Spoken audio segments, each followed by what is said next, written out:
I go to brunch, it's brought up at the dinner table, and you know, nothing against you. I think you're a great commissioner. I don't approve the way you treat the city manager, but you can't have everybody approve everything you always do, which is fine. But she's a very good commissioner, and she never ceases to amaze me. And there was something that was said the other day. A woman called me on the phone. And by the way, if you have something to say to her or him or the city manager, this podium, the water is very warm up here, so to speak. It's a little dusty, but it's a pretty friendly place to come to. They all respect your opinions, but it's just my point. A woman called me and said, oh, she took money from FP&L employees, and it's tarnishing her image and all this other nonsense.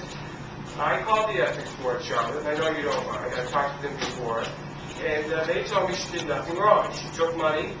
They were residents. She took the $250 or whatever it is, which is perfectly legal. So, but that's not my point particularly. If somebody has a problem with her or anybody else, with these commissioners or the mayor or the city manager, please come up and beg. Please don't call me, grab onto my shirt tails, and think that I'm going to do your dirty work.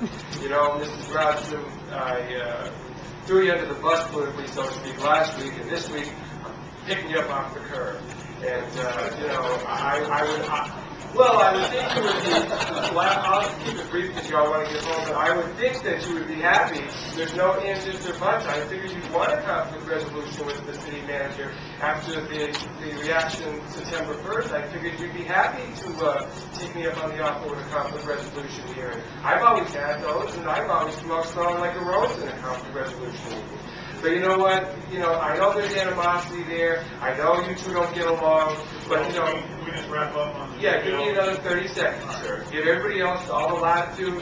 This thing with the house there, the historic preservation, you let Commissioner Rogers go on and on and on. We're going back and forth about it next month. So in closing here, I just wanted to say that if you have a problem with him, I would just assume you get it out in the open. You know, and then as your constituent, as your resident, I feel as though sometimes I'm being jeopardized because of the fact that you won't meet with him. I mean, I'm certainly sure he's not going to chase you around the desk. I mean, you know, but all kidding aside now, let's be serious here. I hope that the conflicts that they do have, I hope that you can work out because, and I'll be talking about the budget next week, about this $45 million that is such a miss. I want to know some details, Mr. Herbst, so I'll be asking you next week about the budget. So I said what I had to say. Commissioner Rodstrom, in closing though, my work, where I work, you know, I don't like going to work and then telling me, oh, she don't like you and this and that. So let's just keep things light and airy and nice and cute and moving along just fine.